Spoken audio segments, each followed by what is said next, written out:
दास पलांगी CG शिक्षा में आपका स्वागत करता हूं। हम देख रहे हैं कक्षा छठवीं विज्ञान जिसका 10वां इकाई, और इससे पहले वाला जो जिसका नाम है आपका ये है आपका बोल सकते हैं गति, बल और दाब, जिसमें हम लोग इससे पहले वाले क्लास में जो है बल के परिभाषा और बल के प्रकार देखे थे, जिनमें हम 3 प्रकार देख चुके थे। चौथा प्रकार हमको आज पढ़ना है और इसमें हमको देखना है स्थिर विद्युत बल।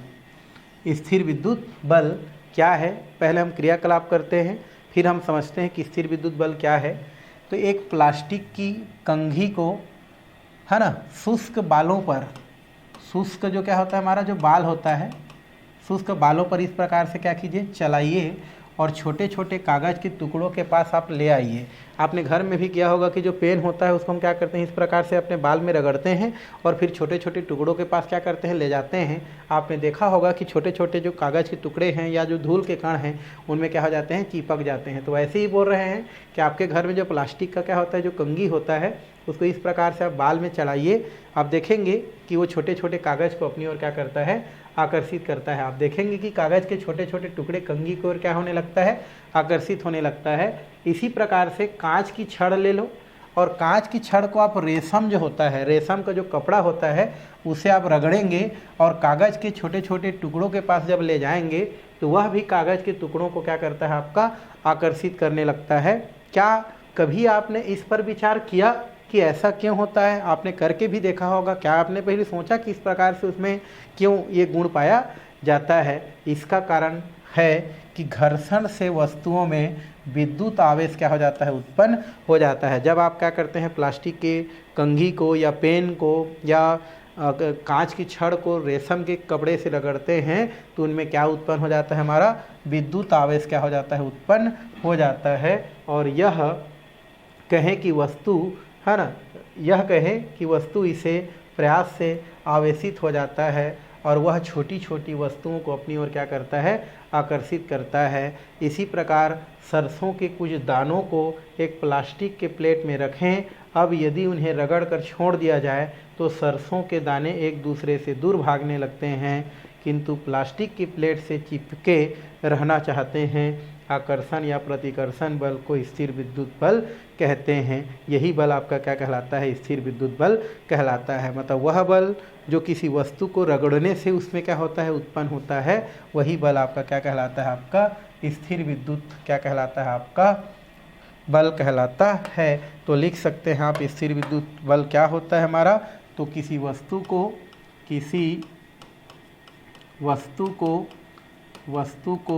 है ना रगड़ने से उस वस्तु में उत्पन्न विद्युत आवेश को है ना या आकर्षण या प्रतिकर्षण बल को उत्पन्न विद्युत आवेश को है ना, जिसमें क्या होता है आकर्षण या प्रतिकर्षण होता है, आकर्षण एवं क्या होता है प्रतिकर्षण होता है ना, प्रतिकर्षण विद्युत आवेश को क्या बोलते हैं हम लोग स्थिर विद्युत कहते हैं, स्थिर विद्युत कहते हैं। तो जब आप क्या करते हैं किसी वस्तु को आप रगड़ देते हैं तो उस वस्तु में क्या हो जाता है विद्युत आवेश क्या हो जाता है उत्पन्न हो जाता है और इसी को ही हम क्या बोलते हैं स्थिर विद्युत बल कहते हैं। तो इस तरीक़ा से आप बता सकते हैं और ये आप घर में भी करके क्या किए हैं देखे हैं। ठीक है, ओके। और एक हमारा दिया है घर्षण बल। क्या दिया हमारा घर्षण बल। तो दो वस्तुओं के बीच घर्षण से उत्पन्न बल को हम लोग क्या बोलते हैं घर्षण बल कहते हैं। जैसा कि यहाँ पर दिखा है आपका खुरदुरी सतह वाला है और ये चिकनी सतह वाला है। तो चिकनी सतह में घर्षण बल क्या होता है कम होता है और खुरदुरी सतह में घर्षण बल क्या होता है आपका ज़्यादा होता है। तो इसी को हमको पढ़ना है। एक लकड़ी का पटिया लीजिए आप, उसे एक ईंट की सहायता से टिका कर रखिए। जैसा कि आपको दिख रहा है एक लकड़ी की इस प्रकार से पटिया है और उसको हमने ईंट से टका करके क्या कर रहे हैं रखे हैं, है ना।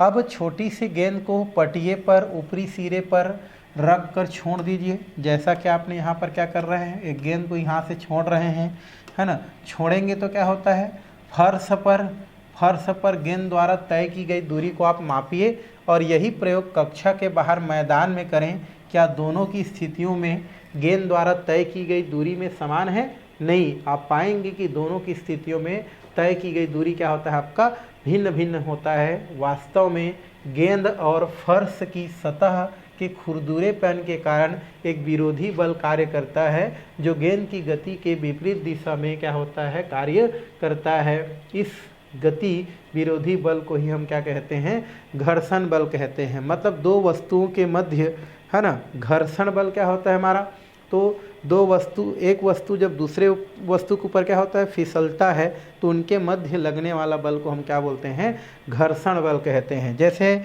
अभी आप देखा कि जो पटिया एक वस्तु है, जब वस्तु पर कोई दूसरा वस्तु क्या करता है फिसलता है तो वहाँ पर जो बल कार्य करता है उस बल को हम क्या कहते हैं हम लोग जो है घर्षण बल कहते हैं। और घर्षण बल जो होता है वो चिकना वाला फर्श में घर्षण बल कम होता है और जो खुरदुला वाला होता है उसमें घर्षण बल क्या होता है आपका ज़्यादा होता है। देखो जहाँ पर चिकना होता है वहाँ पर गिर जाते हैं, मतलब वहाँ पर घर्षण बल कम है, और जहाँ पर खुरदुरा होता है वहाँ पर नहीं गिरते हैं, मतलब वहाँ पर घर्षण बल ज़्यादा होता है। जैसे घर्षण बल के कारण जूते का जो तल होता है ना आपका घिस जाता है, मशीन जो होता है उसके पुर्जे, वाहन के पहिया आदि घिस जाते हैं। इन हानियों के बावजूद घर्षण से लाभ जो है हमको ज़्यादा है और घर्षण के कारण ही हम पृथ्वी पर चल पाते हैं, है ना। माचिस की तिलियाँ जल पाती है, रस्सी बना पाते हैं, पेन पेंसिल ये सब चीज़ कर पाते हैं। इनके वजह से घर्षण के, अगर घर्षण नहीं होता तो हम चल नहीं पाते, हम लिख नहीं पाते, है ना। उसके अलावा हम माचिस नहीं जला पाते, मतलब हर जो कार्य है वो घर्षण के कारण ही होता है। तो घर्षण क्या होता है तो आप यहाँ से लिख सकते हैं, घर्षण की सामान्य परिभाषा यहाँ से क्या किया जा सकता है लिखा जा सकता है। तो घर्षण क्या होता है भाई, तो लिख सकते हैं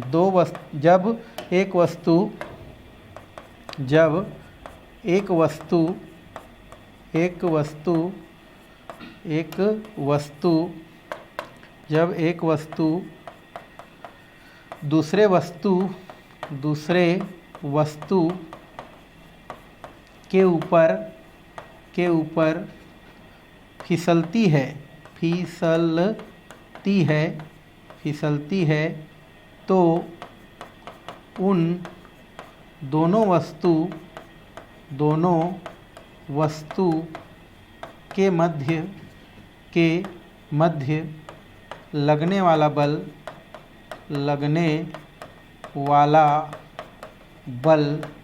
क्या कहलाता है हमारा घर्षण बल कहलाता है। घर्षण बल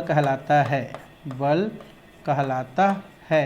तो जब हमारा क्या होता है एक वस्तु दूसरे वस्तु के ऊपर क्या होता है फिसलता है या फिसलने का प्रयास करता है तो उनके मध्य जो बल कार्य करता है उसे हम लोग क्या बोलते हैं घर्षण बल कहते हैं। और घर्षण बल जो होता है चिकना सतह पर कम होता है और खुरदुरा सतह पर ज़्यादा होता है। तो इस तरीक़ा से आप घर्षण बल को क्या कर सकते हैं बता सकते हैं।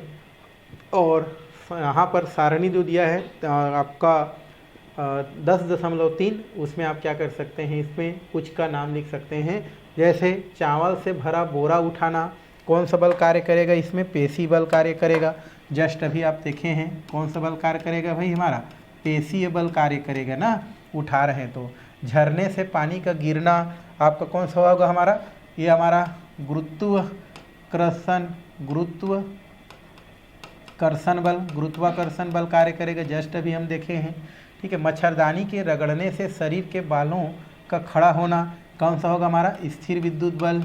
अभी देखें जस्ट स्थिर विद्युत बल ये हमारा होता है। उसके बाद क्या है चुंबक द्वारा कबाड़ में से लोहे के टुकड़े को अलग करना, ये हमारा कौन सा बल होगा चुंबकीय बल, है ना। चुंबकीय बल ये हो गया हमारा।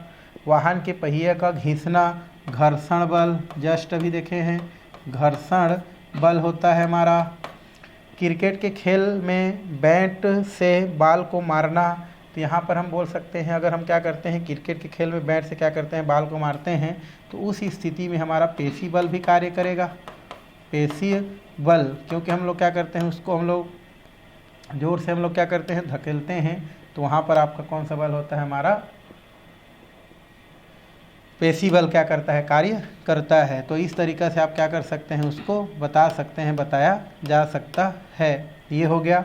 उसके बाद क्या है हथेली को रगड़ना घर्षण बल होगा हमारा कौन सा बल घर्षण बल, तो ये हो गया घर्षण बल, घर्षण बल। और लास्ट है बाल्टी का कुएं में गिरना, है ना, ये हमारा गुरुत्वाकर्षण, गुरुत्वीय बल बोल सकते हैं या गुरुत्वाकर्षण, नहीं, इसको बोलेंगे हम लोग जो है गुरुत्वाकर्षण बल, है ना, गुरुत्वाकर्षण बल, गुरुत्वाकर्षण बल।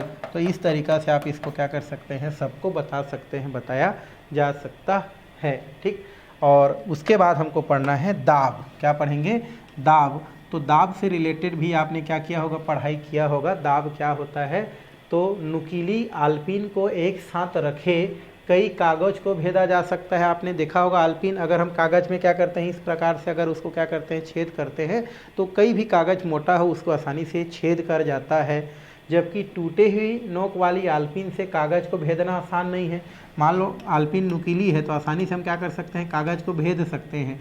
बट अगर आलपीन आपका क्या होता है, आपका ये बीच से क्या हो गया है, टूट गया है, तो उस स्थिति में उसको भेदना आसान नहीं होता है ना। तो आप दोनों ही करके देखोगे, अगर नुकीली है तो आसानी से कागज़ के आर पार चला जाता है, लेकिन अगर ये नुकीला वाला भाग टूट गया है तो हम लोग नहीं कर पाते हैं। ऐसा क्यों, तो प्रथम स्थिति में आलपीन की नोक का क्षेत्रफल क्या होता है, हमारा कम होता है। जब आलपीन क्या होती है, नुकीली होती है, तो उनका जो सीरा वाला हिस्सा होता है वो क्या होता है, आपका क्षेत्रफल कम लगता है। अतः बल का प्रभाव कम क्षेत्रफल पर क्या होता है, आपका ज़्यादा पड़ता है। अब नुकीली रहेगा तो हम जो बल लगाएंगे वो बल क्या होगा, आपका ज़्यादा पड़ेगा। तो ज़्यादा पड़ने से क्या होता है, आपका उसमें आसानी से वो छेद हो जाता है। जबकि दूसरी स्थिति में आलपीन जिसमें नोक नहीं है, क्षेत्रफल क्या होता है, आपका अधिक लगता है, और अतः बल का प्रभाव अधिक क्षेत्रफल पर कम पड़ता है ना। अधिक क्षेत्रफल बल पर का प्रभाव कम पड़ जाता है। इस वजह से जो है आपका आलपीन से आपका कागज़ जो है छेद नहीं होता है ना, अर्थात उसमें बल ज़्यादा लगता है। तो बल के इस प्रकार के जो माप होता है वो कहाँ से की जाती है, आपकी दाब से की जाती है। और यहाँ पर जो है परिभाषा लिखी जा सकती है कि एकांक क्षेत्रफल पर लगने वाले बल को क्या बोलते हैं, हम लोग दाब कहते हैं। तो आसानी से आप क्या कर सकते हैं, यहाँ से परिभाषा दे सकते हैं। क्या दे सकते हैं कि एकांक क्षेत्रफल पर लगने वाले बल को हम क्या बोलते हैं, दाब कहते हैं। और दाब का यहाँ पर एसआई मात्रक क्या होता है, आपका न्यूटन पर मीटर, है ना, स्क्वायर दिया गया है, जिसको इस प्रकार से न्यूटन पर मीटर स्क्वायर द्वारा क्या किया जाता है, व्यक्त किया जाता है। और इस मात्रक को पास्कल भी कहते हैं। इसी मात्रक को क्या बोलते हैं, पास्कल कहते हैं। और इसका 1000 गुना किलो पास्कल होता है, 1000 ग्राम जो होता है वो किलो पास्कल होता है। तो चलिए इससे संबंधित हम क्या करते हैं, क्रियाकलाप कहते हैं। तो दाब क्या होता है, तो एकांक क्षेत्रफल पर लगने वाला जो बल होता है उसको हम क्या बोलते हैं, दाब कहते हैं। और नुकीला जितना कोई वस्तु रहता है उस पर दाब लगाने पर, बल लगाने पर वो उतना ही क्या होता है, आपका प्रभावित होता है। और जितना क्षेत्रफल बढ़ जाता है आपका, फिर जो है आपका बल लगाना क्या हो जाता है, आपका व्यर्थ हो जाता है। तो इस तरीक़ा से आप क्या कर सकते हैं, दाब को क्या कर सकते हैं भाई, बता सकते हैं, उसके मात्रक को भी बता सकते हैं। ठीक है, चलिए क्रियाकलाप दिया है यहाँ पर, नरम लकड़ी के 2 बोर्ड लें, ये जैसा दिया है आपका 2 बोर्ड लें, है ना। फिर वो चित्र 12 में दर्शाए अनुसार 2 कील को रख करके बल लगाइए। जैसे एक कील हमारा नीचे की ओर निकला है और एक हमारा क्या है, ऊपर की ओर है, कील ए और बी। तो आप क्या करेंगे, बल लगाएंगे तो ए ऊपर वाले बोर्ड में और कील बी नीचे वाले बोर्ड में क्या हो जाती है, आसानी से घुस जाती है। क्यों, क्योंकि यहाँ पर जो क्या होता है, जो कील का जो नुकीला वाला हिस्सा है या जो निचला वाला हिस्सा है वो ज़्यादा नुकीला है, इधर भी ज़्यादा नुकीला है। तो जब बल लगाते हैं तो ज़्यादा नुकीला वाला क्षेत्र जो होता है वो क्या करता है, कम क्षेत्रफल घेरता है, जिसके वजह से आपका क्या होता है, आपका जो बल होता है, दबाव होता है वो ज़्यादा पड़ता है और आसानी से वो क्या हो जाता है, आपका छेद हो जाता है। तो इस तरीक़ा से आप क्या कर सकते हैं, आप जो है आप बता सकते हैं। अब जो है यहाँ पर कुछ दिया गया है, तरल पदार्थों पर दाब। तरल पदार्थ मतलब जो बहने वाला पदार्थ होता है ना, उसको हम लोग बोलते हैं तरल पदार्थ। जैसे पानी को एक जगह रख दोगे तो बह जाता है, तो तरल पदार्थ है।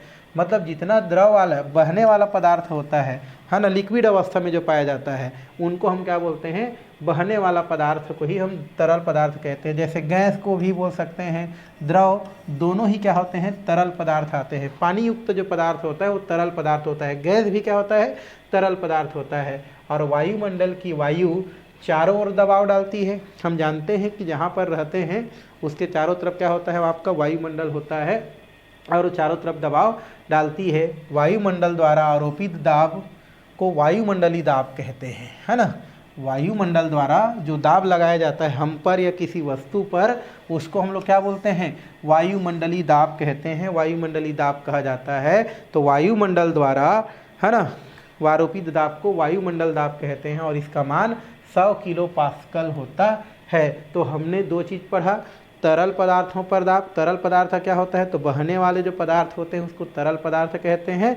और वायुमंडल जो हमारे चारों तरफ पाया जाता है उनके द्वारा जो दबाव डाला जाता है उस दाब को हम क्या बोलते हैं, वायुमंडलीय दाब कहते हैं। तो इस तरीक़ा से आप वायुमंडलीय दाब को क्या कर सकते हैं, बता सकते हैं। और इसके लिए हम क्रियाकलाप भी करते हैं भाई। जैसे पहली चादर वाले टीन का एक वायुरुद्ध डिब्बा लीजिए, ढक्कन निकाल करके उसको थोड़ा सा पानी भर लीजिए, उसे गर्म कीजिए जिससे उसमें भरा पानी खौलने लगे और डिब्बा भाप से पूरी तरीके भर जाए। अब ढक्कन निकाल कर उसे ठंडा होने दीजिए। आप देखेंगे कि डिब्बा चारों ओर से क्या हो जाता है, पिचक जाता है। इसका कारण ये है कि गर्म करने पर पहले डिब्बे के अंदर और बाहर वायु के डिब्बे की दीवार पर क्या होता है, समान दाब रही थी और पानी के खोलने पर वायु का स्थान भाप ले लिया और ठंडा करने पर अधिकांश भाप पानी में बदल गई। फलस्वरूप डिब्बे के अंदर क्या हो जाता है, आपका वायुमंडलीय दाब कम हो जाता है, अतः डब्बा क्या हो जाता है, पिचक जाता है। और वायुमंडल में ऊपर जाने पर वायु की मात्रा क्या करने लगती है, घटने लगती है, जिसके कारण वायु दाब कम होने लगता है। यही कारण है कि ऊंचे पहाड़ों पर व्यक्ति को बेचैनी अनुभव होता है, कभी कभी उसके नाक से खून भी बहने लगता है। और पृथ्वी की सतह पर हमारे शरीर के रक्तवाहिनी बहने वाला रक्तवाहिनी दाब डालना वायुमंडल दाब के बराबर होता है। ऊंचाई पर जाने पर वायुमंडलीय दाब कम हो जाता है, किंतु रक्तवाहिनी रक्त का दाब वायुमंडलीय दाब से अधिक हो जाने के कारण रक्तवाहिनी पर रक्त निकलने लगता है। तो आपको क्या बोल रहा है, आपको बोल रहा है कि आप डब्बा लीजिए, उसमें आप क्या कीजिए, पानी भर दीजिए और पानी भरने के पश्चात क्या कीजिए, डब्बा को जो है इस प्रकार से आप बंद कर दीजिए, है ना, एक डब्बा को। उसके बाद क्या कीजिए, आप गर्म कीजिए। गर्म करेंगे तो क्या बनता है, पानी का यहाँ पर क्या बनता है, बहुत सारा वाष्प बनता है। अब आप क्या कीजिए, गर्म करने के बाद इसको नीचे उतार लीजिए और उतार लेने के बाद आप ढक्कन को क्या कीजिए, खोलिए। तो खोलने से क्या होता है, इसके अंदर जो भी हमारा क्या भरा रहता है, जो गैस भरा रहता है वो क्या हो जाता है, आपका बाहर निकल जाता है, जिससे डब्बा पहले से क्या हो जाता है, पचक जाता है। इसका मतलब ये है कि वहाँ पर क्या होता है, गर्म करने से पानी जो भाप बना है वो पानी भाप जो होता है उसके ढक्कन को खोलने से क्या हो जाता है, बाहर निकल जाता है और उसके वजह से उसका जगह खाली छूट जाता है और ये पचक जाता है। और साथ में आपको बोल रहा है कि जैसे जैसे आप पृथ्वी से ऊपर जाते जाते हैं वहाँ पर क्या होता है, वायुमंडल जो दाब होता है वो कम होते जाता है, क्योंकि ऊपर में वायु की मात्रा घटने लगती है। आप जैसे जैसे क्या करेंगे, ऊंचाई पर जाएंगे या ऊपर जाएंगे तो वहाँ पर वायुमंडल नहीं रहता है ना, कम होता है, वायु कम होता है, जिसके वजह से वहाँ पर जो रहने वाले व्यक्ति होते हैं उनको बेचैनी होता है। और जब हम लोग जाते हैं पर्वत में तो इसलिए हम लोग को गैस लेकर के जाना पड़ता है ना, ताकि हम लोग जो है वहाँ पर क्या कर सकें, आसानी से अपने आप को जो है मेंटेन कर सकें। और कभी कभी ऐसा होता है कि ऊंचे में रहने वाले व्यक्ति के नाक से क्या करने लगता है, खून बहने लगता है। क्यों, क्योंकि ऊपर में वायुमंडलीय दाब क्या होता है, हमारा कम होता है। वायुमंडलीय दाब क्या होता है भाई, हमारा कम होता है। तो ये आप जानते हैं कि जैसे जैसे आप ऊपर चढ़ते जाएंगे वायु का दाब क्या होने लगता है, कम होने लगता है। और फिर नाक से खून आना, हमारे शरीर पर प्रॉपर जो है खून का न दौड़ना, ये बहुत सारी समस्या क्या होती है, देखने को मिलती है, सामना करने को मिलती है। ठीक है। अब द्रव का दाब कैसा होगा, पानी का दाब कैसा होगा, तो द्रव को जिस बर्तन में या पात्र में रखा जाता है, द्रव उस बर्तन की दीवार पर क्या करता है, दाब डालता है और यही जो है ये दाब क्या करता है, धीरे धीरे बढ़ता है। अब पानी को आप जिस बर्तन में क्या करेंगे, रखेंगे, पानी एक द्रव है और इस पानी को आप जिस बर्तन में रखेंगे उस बर्तन पर क्या करता है, एक दबाव डालता है और ये दाब उसका क्या होता है, द्रव का दाब कहलाता है। और क्रियाकलाप फिर बोल रहा है कि टीन का एक डिब्बा लीजिए, उसकी दीवार पर कील से एक छेद बनाइए। अब डिब्बे में पानी भरिए, छेद से पानी निकल करके क्या करने लगता है, बाहर आने लगता है। छेद को उंगली पर रखिए, आप देखेंगे कि आपकी उंगली में एक बल का क्या होगा, अनुभव होगा। अब दीवार पर बने छेद को मोम से बंद कर दिए तथा उसकी तली पर छेद कीजिए, पुनः डिब्बे का पानी भरिए। अब जो है छेद से निकलने वाले जो पानी है उनको जो है आप उंगली रख करके अनुभव कीजिए, आपको दाब क्या होगा वहाँ पर अनुभव होगा। आपको क्या बोल रहा है कि आप डब्बा लीजिए, उसके बाद क्या कीजिए आप यहाँ पर क्या कीजिए, जो ढक्कन है उसका, उस ढक्कन को क्या कीजिए आप छेद कर दीजिए, है ना, या उनके यहाँ पर छेद कर दीजिए। और पानी भरने के पश्चात उस आप देखेंगे कि वो छेद से पानी क्या करने लगता है, बाहर निकलने लगेगा। तो आप उसको छू करके देखिए, आपको महसूस होगा कि वहाँ पर द्रव क्या करता है, जिस पात्र में रहता है उसमें एक दबाव क्या करता है, डालता है, वही आपका क्या कहलाता है, द्रव का क्या कहलाता है, आपका दाब कहलाता है। जैसे कि आपको दिख रहा है कि हमारे ये छेद किया और यहाँ पर आप छू के देखेंगे तो दाब महसूस होगा, यहाँ पर छू के देखेंगे तो दाब महसूस होगा, वही आपका क्या कहलाता है, द्रव का दाब कहलाता है। और क्रियाकलाप के लिए आप क्या कर सकते हैं, उसको कर सकते हैं, बता सकते हैं। और भी क्रियाकलाप है भी, ज़रा देखें। लगभग 30 सेंटीमीटर लंबी भुजाओं वाली एक यू आकार की नली लीजिए। इस नली को, है ना, चित्र के अनुसार लकड़ी के एक तख्ते पर जड़ दीजिए।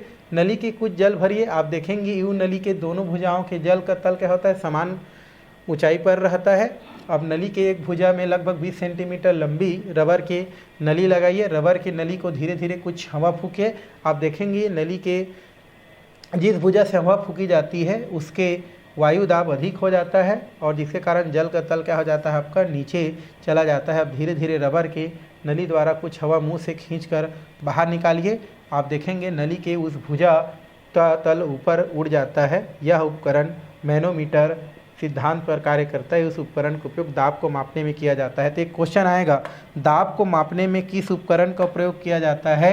तो आपको यहाँ से याद रखना है कि दाब को मापने के लिए मैनोमीटर का क्या किया जाता है, उपयोग किया जाता है। या जिस यंत्र से दाब मापा जाता है उस दाब मापने वाले यंत्र को मैनोमीटर कहते हैं या मैनोमीटर कहा जाता है या कह सकते हैं। ठीक है। समुद्र के अंदर जल का दाब डालता है। जो समुद्र में जल होता है वो अंदर दाब डालता है। ज्यों-ज्यों हम समुद्र के अंदर गहराई पर जाते जाते हैं जल का दबाव बढ़ते जाता है। यही कारण है कि समुद्र के गहरे में जाने वाले जो गोताखोर होते हैं वो विशेष प्रकार के सूट पहनते हैं। वायुमंडलीय दाब को बैरोमीटर से मापा जाता है ना।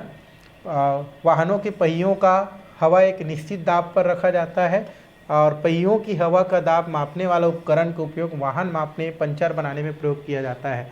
आपको क्या बोल रहा है, आप समुद्र के जैसे जैसे अंदर जाते जाते हैं समुद्र का पानी उस पर क्या करता है, एक दबाव डालता है और दबाव डालने से गहराई पर दाब क्या होते जाता है, बढ़ते जाता है। यही वजह है कि जो व्यक्ति जो गोताखोर होते हैं, गोताखोर मतलब क्या होता है, जो समुद्र के अंदर तक जाता है उन्हें हम क्या बोलते हैं, गोताखोर बोलते हैं। तो जो गोताखोर होता है ना, जो समुद्र के अंदर जाता है वो एक विशेष प्रकार के सूट पहन के जाता है क्योंकि अंदर का जो वायुमंडलीय दाब होता है वो ज़्यादा होता है और वायुमंडलीय दाब को बैरोमीटर से यहाँ से क्या किया जाता है, नापा जाता है। उसके अलावा आप गाँव में पंचर बनाते समय भी देखे होंगे, उसमें भी क्या होता है, हमारा एक वायु दाब नापने के लिए क्या होता है, हमारा मशीन होता है क्योंकि गाड़ी का जो टायर होता है उसमें एक निश्चित मात्रा में हवा क्या किया जाता है, भरा जाता है। तो इस तरीक़ा से आप क्या कर सकते हैं, इसको कर सकते हैं। देखो आपकी गाड़ी में कितना वायुमंडलीय दाब होता है, जैसे स्कूटर में होता है उसमें 110 से 190 है ना, आपका पास्कल, किलो पास्कल क्या भरा जाता है, हवा भरा जाता है। कार में 140 से 170 है ना किलो पास्कल हवा भरा जाता है। और ट्रक में बात करें तो 450 से 530 किलो पास्कल क्या किया जाता है, हवा भरा जाता है। तो इस तरीक़ा से आप दाब से रिलेटेड बहुत सारा जानकारी क्या कर सकते हैं, बता सकते हैं। ये वही प्रयोग है हमारा जो हम कर रहे थे। यहाँ पर देखो पानी भरा हुआ है, यहाँ पर पानी भरा है। यदि हम क्या करते हैं, यहाँ से एक पाइप लगा के इसमें क्या करते हैं, यू आकार की नली में जब फूंक मारते हैं तो आप देखेंगे पानी का जो स्तर होता है यहाँ बढ़ जाता है। देखो ये यू आकार का क्या है, हमारा नली है और इस यू आकार के नली में हम पानी भर देते हैं और इस यू आकार के नली में एक तरफ हम फूंक मारते हैं। तो आप देखेंगे फूंक मारेंगे ना तो पानी की स्तर पहले यहाँ था, अब फूंक मारने से पानी की स्तर क्या हो जाता है, यहाँ हो जाता है, मतलब बढ़ जाता है। लेकिन अगर हम खींचेंगे तो पानी की स्तर आपका क्या हो जाता है, कम हो जाता है। तो ये भी किसके वजह से होता है, दाब के वजह से होता है। और ये हमारा क्या कहलाता है, मैनोमीटर के सिद्धांत पर क्या करता है, आपका कार्य करता है। तो इस तरीक़ा से ये लेसन आपका क्या होता है, समाप्त होता है। ये हमारा अभ्यास का कुछ प्रश्न क्या किया गया है, दिया गया है। तो इस अभ्यास के प्रश्न को हम क्या करते हैं, देखते हैं क्या है इसको। तो अभ्यास के प्रश्न में हम बात करेंगे जो आप पढ़े हैं। ये पहला है, सही विकल्प चुनकर लिखिए। सही विकल्प चुनकर लिखेंगे तो पहला है, निश्चित समय के पश्चात दोहराई जाने वाली गति को क्या कहते हैं। तो निश्चित समय के पश्चात दोहराई जाने वाली गति को हम क्या बोलते हैं भाई? आवर्ती गति कहते हैं। अभी जस्ट पढ़े थे कि हर घंटा में अगर वही समय अंतराल बार बार आए तो उसको हम लोग क्या बोलते हैं? आवर्ती गति। जैसे एरोप्लेन की गति कैसा होगा? आवर्ती गति। तो कौन सा होगा इसमें? आवर्ती गति। जब गतिशील वस्तु को विपरीत दिशा में बल लगाया जाता है तो उसकी चाल क्या होगी हमारी? बढ़ जाएगी? नहीं। बढ़ जाएगी या घट जाएगी? नहीं, बल्कि क्या हो जाएगी आपकी? घट जाएगी। अब विपरीत दिशा में लगाएंगे, उधर से आ रहा है और इधर से अब लगाएंगे तो बल क्या हो जाएगी आपकी? वहाँ पर उसकी गति क्या हो जाएगी? कम हो जाएगी। अभी आप जस्ट पढ़े हैं, ठीक है, किन्हीं भी दो वस्तुओं के बीच लगने वाला बल को हम क्या बोलते हैं? स्थिर विद्युत? नहीं। गुरुचुंबकीय? नहीं। गुरुत्वाकर्षण? अभी जस्ट पढ़े हैं कि ब्रह्मांड के किन्हीं भी दो वस्तुओं के मध्य लगने वाला जो बल होता है उसे हम क्या बोलते हैं? गुरुत्वाकर्षण बल कहते हैं। ये आप पढ़े हैं। चौथा, निम्न बल के कारण जमीन पर चलना संभव होता है। चुंबकीय बल? नहीं। विद्युत बल? नहीं। पेशी बल? नहीं। तो कौन सा बल? घर्षण बल होता है, जिनके कारण जमीन पर चलना क्या होता है आपका? संभव होता है। ये हम लोग पढ़े हैं। तैराक पानी के किस तल पर अधिक जो है दाब का अनुभव करेगा? 3/4 गहराई पर, नीचे तली पर, सतह पर या अधिक गहराई पर? तो यहाँ पर सबसे जो नीचे तली होगा आपका, है ना, वहाँ पर क्या करेगा? सबसे ज़्यादा क्या करेगा? वो महसूस करेगा। या 3/4 सबसे नीचे जो होगा उसमें सबसे ज़्यादा, आधा गहराई पर नहीं बोल सकते हैं, थोड़ा सा नीचे जाने पर क्या करेगा? नीचे नहीं बोलेंगे इसको, है ना, नीचे नहीं होगा। 3/4 जो गहराई होगा, है ना, 4 का 3 भाग बोल सकते हैं, वहाँ पर क्या करेगा? वो ज़्यादा आपका बल का अनुभव करेगा। ये हो गया आपका कौन सा? सही संबंध, आपका सही विकल्प। अब हमको क्या देखना है? उचित संबंध जोड़ना है आपको। पहला है बल। बल का आपका क्या होता है भाई? बल क्या होता है हमारा? तो न्यूटन। जस्ट अभी देखे हैं हम लोग, क्या होता है हमारा? न्यूटन। तो यहाँ पर हमने क्या कर दिया? इसको न्यूटन, है ना। उसके बाद बिजली का खंभा क्या होगा हमारा? स्थिर वस्तु होगा, है ना। उसके बाद दाब क्या होता है हमारा भाई? तो पास्कल। ये हमारा क्या होता है? पास्कल। चाल क्या होता है हमारा? मीटर पर सेकेंड। और लास्ट होता है हमारा उड़ती हुई चिड़िया। ये क्या होता है हमारा? गतिशील वस्तु। तो इस तरीक़ा से आप क्या कर सकते हैं? उचित संबंध जोड़ सकते हैं। बल का कौन सा होगा हमारा? न्यूटन। बिजली का खंभा कैसा होगा? स्थिर वस्तु। दाब कैसा होगा हमारा? पास्कल। चाल कैसा होगा? मीटर पर सेकेंड। उड़ती हुई चिड़िया क्या होगा आपका? लास्ट। ठीक। रिक्त स्थानों को क्या करना है? उपयुक्त शब्दों में भरना है। बल एक धक्का या क्या होता है? खिंचाव है। खिंचाव होता है भाई हमारा, पढ़े हैं। न्यूटन प्रति मीटर, है ना। न्यूटन प्रति मीटर जो हम लोग किए हैं, किसका? हमारा दाब। अभी जस्ट देखें हम लोग, किसका मात्रक है हमारा भाई? दाब का। SI क्या है हमारा? मात्रक। जस्ट देखें भाई, थोड़ा देर पहले इसको मैं बता रहा हूँ आपको, ठीक है। चलिए, अभी हम जस्ट क्या पढ़े हैं? दाब पढ़े हैं। इसके अंदर हम इसको देखे हैं भाई, ठीक, ओके। तो यहाँ पर क्या होता है हमारा? दाब जब देखेंगे तो आपको पता चलेगा कि कैसा होता है, ठीक है। ये देखो, ठीक है, ये देखो, न्यूटन आपका मीटर स्क्वायर किसका होता है हमारा? मात्रक जो है ये होता है आपका किसका भाई? दाब का होता है। किसका होता है हमारा? दाब का, ठीक है। तो दाब का हो गया। किसी ऊंचाई से छोड़े गए पत्थर को पृथ्वी, गुरुत्वाकर्षण नहीं, गुरुत्वी बल, गुरुत्वी क्या बोलते हैं इसको? बल के कारण क्या करती है? आकर्षित करती है। साइकिल के टायर के घिसने के लिए घर्षण बल उत्तरदायी है। ये सब पढ़ चुके हैं। घर्षण बल उत्तरदायी है। और एक वायुमंडलीय जो दाब होता है उसके बराबर क्या होता है हमारा? 1000 किलो क्या होता है हमारा? पास्कल होता है। तो ये हम लोग क्या कर सकते हैं? खाली स्थान को भी बता सकते हैं, ठीक है। निम्नलिखित प्रश्नों के उत्तर लिखिए। दौड़ते समय किस प्रकार के क्या बोल रहे हैं? दौड़ते समय किस प्रकार के बल का उपयोग करते हैं? तो जंतु जो है दौड़ते समय, जंतु किस प्रकार के? तो आप लिख सकते हैं दौड़ते समय जंतु जो है पेशी बल का उपयोग करते हैं। कौन सा बल? पेशी बल। तो आप पूरा लिखेंगे कि दौड़ते हुए जंतु, है ना, पेशी बल का क्या करते हैं? उपयोग करते हैं। तो आप यहाँ से क्या कर सकते हैं? इसको लिख सकते हैं उत्तर। क्या कर सकते हैं? उत्तर कि दौड़ते समय जंतु पेशी बल का उपयोग करते हैं, पेशीय बल का उपयोग करते हैं। तो यहाँ से बोल सकते हैं कि दौड़ते समय जंतु पेशी बल, कौन सा बल? पेशी बल का उपयोग करते हैं। दीवार घड़ी की घंटे की सुई की चाल बताइए, है ना। दीवार घड़ी की घंटे की सुई की क्या बताना है आपको? चाल बताना है। तो कितना होता है हमारा? दीवार की जो घड़ी की घंटी की जो सुई होता है उसकी चाल क्या होता है हमारा? 60 मिनट में कितना होता है हमारा? एक चाल, है ना। कितना मिनट में भाई? 60 मिनट, है ना, में एक चाल क्या करता है? पूरा करता है। तो घंटे की जो हमारा क्या होता है? हमारा जो होता है हमारा, तो कितना होता है हमारा? एक चाल को पूर्ण करने में कितना मिनट का लगता है? उसको 60 मिनट का क्या होता है आपका पूर्ण जो है समय लगता है। सिलाई मशीन से कपड़ों की सिलाई करते समय दर्जी के पैर की गति किस प्रकार की गति होगी हमारी? तो किस प्रकार की गति होगी भाई हमारी? दर्जी के जो हमारा है दोलन गति होगा, दोलन गति होगी। कौन सा गति? दोलन गति। तो आप वहाँ पर लिखेंगे कि सिलाई मशीन से कपड़ों की सिलाई करते समय दर्जी की पैर की गति क्या होती है हमारी? की गति क्या होती है हमारी? दोलन गति होती है। क्या होती है हमारी? दोलन गति होती है। तो आप पूरा लिखेंगे कि जो भी सिलाई मशीन से कपड़ों की सिलाई करते समय जो पैर की गति होती है वो दोलन गति होती है।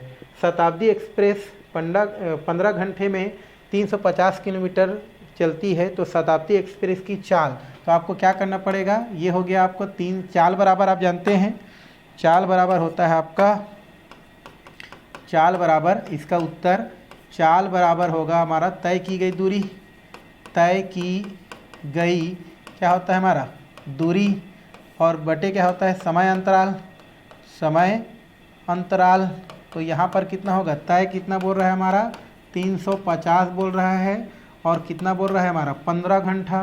तो यहाँ से कितना करना पड़ेगा आपका जो है 15 एकम 15, 15 दूनी 30, 15 तिया 45, 15 चौक 60, 15 पंचे 75, 15 छक्का 90, 15 सत्ते 105, 15 अट्ठे 120 और 15 निया 135। 15 निया कितना हो जाएगा हमारा? 135। मतलब कितना हो जाएगा हमारा? ये हो जाएगा आपका 90, है ना, मिनट, है ना। यहाँ पर कितना हो जाएगा हमारा? जन शताब्दी 15 घंटे में इतना किलोमीटर चलती है। तो चाल कितना होगा हमारा भाई? 90 किलोमीटर हमारा कम जो है बोल सकते हैं 90 किलोमीटर, है ना। आपका पर हम लोग बोल सकते हैं मिनट के हिसाब से आप क्या कर सकते हैं उसको बता सकते हैं। तो 90 इसमें क्या होता है हमारा? उसका उत्तर क्या हो जाता है? प्राप्त हो जाता है। खिलाड़ियों और धावकों के जूतों के तलवों में नोक कीलें लगाई जाती है, क्यों? घर्षण के लिए। किसके लिए भाई हमारा? घर्षण के लिए लगाई जाती है, घर्षण के लिए। किसके लिए? घर्षण के लिए। तो आपको पूरा लिखना है इसको कि खिलाड़ियों और धावकों के जूतों के तलवों में नोकदार कीलें लगाई जाती हैं, है ना, क्योंकि उसमें घर्षण हो सके। और हवा भरे हुए फुग्गे को रूखे बाल से रगड़ने के पश्चात दीवार से स्पर्श करने पर वह चिपक जाता है। किसके वजह से? स्थिर विद्युत बल के कारण। स्थिर विद्युत किसके कारण भाई? बल के कारण। तो इसको आपको पूरा क्या करना है? आपको लिखना है, बताना है। शुष्क मौसम में टेरलिन के कपड़े, है ना, या उतारते समय हमारे शरीर में क्या होता है आपका? बाल किस बल के कारण? इसमें भी क्या होता है हमारा? स्थिर विद्युत बल के कारण। स्थिर विद्युत बल के कारण क्या हो जाता है? हमारे बाल चिपक जाते हैं। तो सबको पूरा पूरा आप लिखेंगे। स्थिर विद्युत क्या होता है हमारा? बल के कारण, बल के कारण ये होता है। भोजन चबाते समय हमको किस बल का उपयोग करते हैं? पेशी बल। पेशी बल का क्या करते हैं हम लोग? उपयोग करते हैं। तो आप लिखना, भोजन चबाते समय हम जो है पेशी बल का उपयोग करते हैं। गोताखोर विशेष प्रकार के पोशाक क्यों पहनते हैं? है ना, अधिक दबाव से बचने के कारण, अधिक दाब से बचने के कारण, अधिक दाब से बचने के लिए। तो इस तरीक़ा से इसको हम बोल सकते हैं। और भोथरे या बिना धार के चाकू में फल काटना कठिन होता है, क्योंकि है ना। भोथरे चाकू में क्षेत्रफल, क्योंकि भोथरे चाकू में क्षेत्रफल अधिक लगता है, अधिक होता है, अतः दाब या हम लोग बोल सकते हैं बल कम लगता है।